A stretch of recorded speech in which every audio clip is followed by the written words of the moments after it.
ನಮಸ್ಕಾರ. ನಾನು ನಿಮಗೆ ಇವತ್ತು ಒಬೆಸಿಟಿ ಅಂದರೆ ಸ್ಥೂಲಕಾಯ ಮತ್ತು ಅದರ ಎಫೆಕ್ಟ್ ಆರ್ಥ್ರೈಟಿಸ್ ಮೇಲೆ ಏನು ಅನ್ನೋದು ತಿಳ್ಸ್ಕೊಂಡು ಕೊಡ್ತೀನಿ. ಈಗ ಒಬೆಸಿಟಿ ಅಂದರೆ ಏನು, ಸೊ ನಾವು ಹೇಗೆ ಅದನ್ನ ಡಿಫೈನ್ ಮಾಡ್ತೀವಿ ಅಂತ ನಾನು ನಿಮಗೆ ಹೇಳ್ತೀನಿ. ಒಬೆಸಿಟಿ ಅಂದರೆ ಬೊಜ್ಜು ಜಾಸ್ತಿ ಇರೋದು ಅಥವಾ ಸ್ಥೂಲಕಾಯ ಅಂತ ಅರ್ಥ.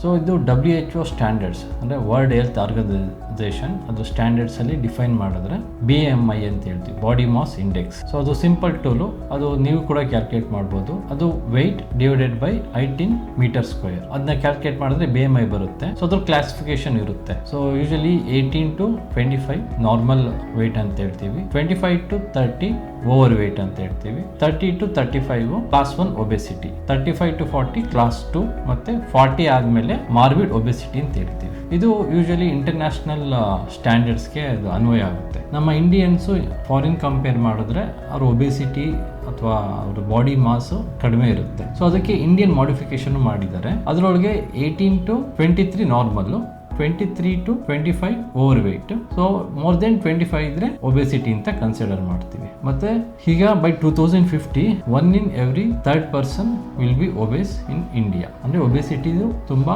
ಪ್ರಿವಿಲೆನ್ಸ್ ಜಾಸ್ತಿ ಆಗ್ತಾ ಇದೆ, ಬಿಕಾಸ್ ಚೈಲ್ಡ್ಹುಡ್ ಇಂದಾನೇ ಜಾಸ್ತಿ ಆಗ್ತಿದೆ. ಯಾಕೆಂದ್ರೆ ಅದು ಫಸ್ಟ್ ಎಲ್ಲ ಯೂಶಲಿ ಮಕ್ಕಳು ಔಟ್ಡೋರ್ ಗೇಮ್ಸ್ ಆಡ್ತಾ ಇದ್ರು, ಕ್ರಿಕೆಟ್ ಅಥವಾ ಬೇರೆ ಯಾವ್ದಾದ್ರು ಸ್ಪೋರ್ಟ್ಸ್ ಆಡ್ತಿರು. ಈಗೆಲ್ಲ ಏನು ಮೋಸ್ಟ್ ಆಫ್ ದ ಮಕ್ಕಳೆಲ್ಲ ಯೂಶಲಿ ಮೊಬೈಲ್ ನೋಡ್ತಾರೆ, ಮತ್ತೆ ಫಿಸಿಕಲ್ ಆಕ್ಟಿವಿಟೀಸ್ ಕಡಿಮೆ ಇರುತ್ತೆ.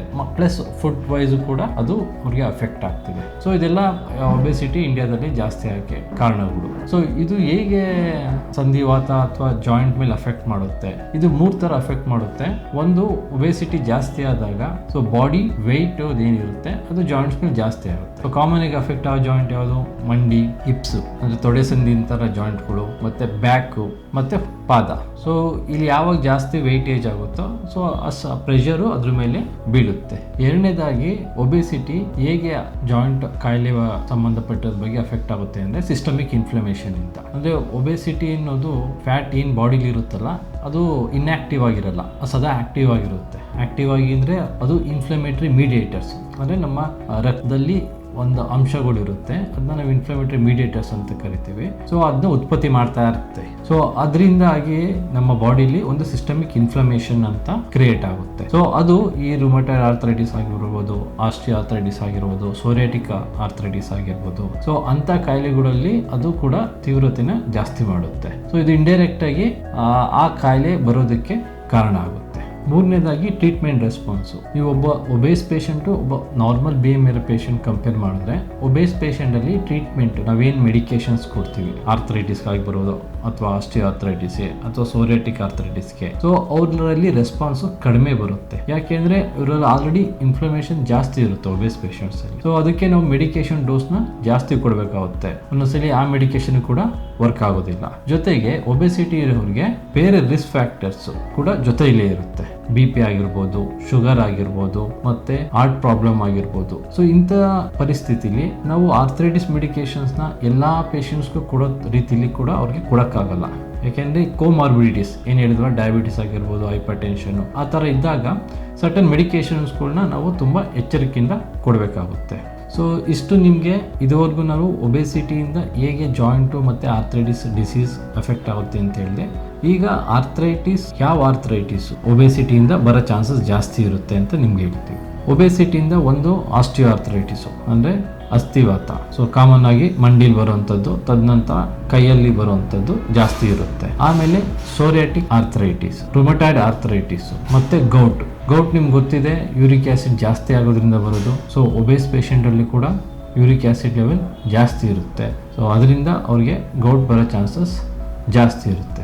ಸೊ ವೆಯ್ಟ್ ರಿಡಕ್ಷನ್ನು ಈ ಡಿಸೀಸಸಲ್ಲಿ ತುಂಬ ಇಂಪಾರ್ಟೆಂಟ್ ಆಗಿರುತ್ತೆ. 5 to 10% ವೆಯ್ಟ್ ರಿಡ್ಯೂಸ್ ಮಾಡಿದ್ರೆ ಮಂಡಿ ನೋವು ಆಲ್ಮೋಸ್ಟ್ 10 to 15% ಕಡಿಮೆ ಆಗುತ್ತೆ. ಮತ್ತು ಬೇರೆ arthritis, for example rheumatoid arthritis, gout ಅಥವಾ ಸೋರಿಯಾಟಿಕ್ ಆರ್ಥ್ರೈಟಿಸ್, ಅದರಲ್ಲೂ ಕೂಡ ಇನ್ಫ್ಲಮೇಷನ್ ಕಡಿಮೆ ಆಗುತ್ತೆ. ಸೊ ನಾವು ಹೇಗೆ ವೆಯ್ಟ್ ಕಡಿಮೆ ಮಾಡ್ಕೋಬೋದು ಅಂದರೆ ತುಂಬ ಇಂಪಾರ್ಟೆಂಟ್ ಇರೋದು 2 ವಿಧಾನ. ಒಂದು ಡಯಟ್. ಸೊ ಡಯಟ್ ಮಾಡೋದ್ರಿಂದ ನಿಮಗೆ ವೆಯ್ಟ್ ಕಡಿಮೆ ಆಗೋದ್ರ ಜೊತೆಗೆ ಅದು ಫರ್ದರ್ ಇನ್ಕ್ರೀಸ್ ಆಗದಿರಂಗೂ ಕೂಡ ತಡೆಗಟ್ಟುತ್ತೆ. ಸೊ ಯೂಶಲಿ ಕಾರ್ಬೋಹೈಡ್ರೇಟ್ ಕಡಿಮೆ ತಿನ್ನಬೇಕಾಗುತ್ತೆ, ಮತ್ತು ಜಾಸ್ತಿ ಪ್ರೋಟೀನ್, ವೆಜಿಟೇಬಲ್ಸು, ಸೊ ಅದನ್ನ ತೊಗೊಬೇಕಾಗುತ್ತೆ. Usually ultra processed food, for example pizza, burger ಅಥವಾ ಫ್ರೈಡ್ ಐಟಮ್ಸು, ಮತ್ತು packed foods, fast foods, so ಅದನ್ನೆಲ್ಲ ಯೂಶಲಿ ನೀವು ಕಡಿಮೆ ಮಾಡಬೇಕಾಗುತ್ತೆ.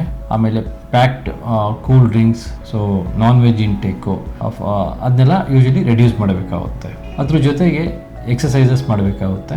ಸೊ ಯೂಶಲಿ ಎಕ್ಸಸೈಸಸ್ ಅಂದರೆ ಸೈಕ್ಲಿಂಗ್ ಆಗಿರ್ಬೋದು, ಸ್ವಿಮ್ಮಿಂಗು, ವಾಕಿಂಗು, ಜಾಗಿಂಗು. ಸೊ ಇದ್ರೆ ಎಲ್ಲಾದ್ರೂ ಕಾಮನ್ ಆಗಿ ಯೂಶಲಿ ಎಫೆಕ್ಟಿವ್ ಆಗಿರೋದು ಅಂದರೆ brisk walking. So usually brisk walking 20 minutes daily for at least 5 days in a week. So ಅಷ್ಟು ಮಾಡಿದ್ರೆ ಟೋಟಲ್ ಡ್ಯೂರೇಷನ್ ಆಫ್ 150 minutes.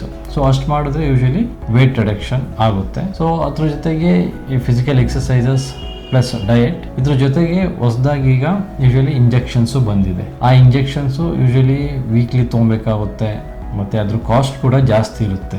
ಅದರದ್ದೇ ಅಡ್ವಾಂಟೇಜಸ್ ಡಿಸ್ಅಡ್ವಾಂಟೇಜಸ್ ಇರುತ್ತೆ. ಬಟ್ ಇಂಜೆಕ್ಷನ್ ಇರೋವರೆಗೂ ಅದು ವೇಟ್ ರಿಡಕ್ಷನ್ ಆಗುತ್ತೆ. ಬಟ್ ಇಂಜೆಕ್ಷನ್ ಸ್ಟಾಪ್ ಮಾಡಾದ್ಮೇಲೆ ಅದು ಮತ್ತೆ ನಾರ್ಮಲ್ ನೀವು ಯಾವ ವೇಟ್ ಇದೆ ಪ್ರೀವಿಯಸ್ ವೇಟು ಅದು ಬರೋ ಚಾನ್ಸಸ್ ಜಾಸ್ತಿ ಇರುತ್ತೆ. ಸೊ ನಿಮ್ಮ ಬಾಡಿ ವೆಯ್ಟ್ನ ನಾರ್ಮಲ್ BMI ರೇಂಜಲ್ಲಿ ಅಥವಾ ನಿಮ್ಮ ಹೈಟ್ಗೆ ಇಟ್ಕೊಂಡ್ರೆ ಸೊ ಅದರಿಂದ ಬರುವಂಥ ಕಾಯಿಲೆಗಳು ಅಂದರೆ ರುಮ್ಯಾಟಿಕ್ ಸಂಬಂಧಪಟ್ಟ ಕಾಯಿಲೆಗಳು ಕಡಿಮೆ ಆಗೋ ಚಾನ್ಸಸ್ ಇರುತ್ತೆ. ಮತ್ತೆ ಇದು ಕೂಡ ಟ್ರೀಟ್ಮೆಂಟ್ ರೆಸ್ಪಾನ್ಸ್ಗೆ ತುಂಬ ಹೆಲ್ಪ್ ಮಾಡುತ್ತೆ. So healthy body weight is very important. So ಕೊನೆಯದಾಗಿ ಹೇಳಬೇಕು ಅಂದರೆ ಒಬೆಸಿಟಿ ಇರೋದ್ರಿಂದ ಡಯಾಬಿಟೀಸು, ಹೈಪರ್ ಟೆನ್ಷನ್ನು ಬರೋ ಜೊತೆಗೆ ಆಸ್ಟಿಯೋಆರ್ಥ್ರೈಟಿಸು ಮತ್ತು ರುಮಟಾಯ್ಡ್ ಆರ್ಥ್ರೈಟಿಸು, ಗೌಟು ಕೂಡ ಬರೋ ಚಾನ್ಸಸ್ ಇರುತ್ತೆ. ಸೊ ಅದನ್ನ ಕಡಿಮೆ ಮಾಡೋದ್ರಿಂದ ಮೋಸ್ಟ್ ಆಫ್ ದ ಕಾಯಿಲೆಗಳು ಬರೋ ಚಾನ್ಸಸ್ ಕಡಿಮೆ ಆಗುತ್ತೆ. ಮತ್ತು ಆಲ್ರೆಡಿ ಇರೋವಂಥವ್ರಿಗೆ ಟ್ರೀಟ್ಮೆಂಟ್ ರೆಸ್ಪಾನ್ಸ್ ಏನಿರುತ್ತೆ ಅದು ಕೂಡ ಚೆನ್ನಾಗಾಗುತ್ತೆ.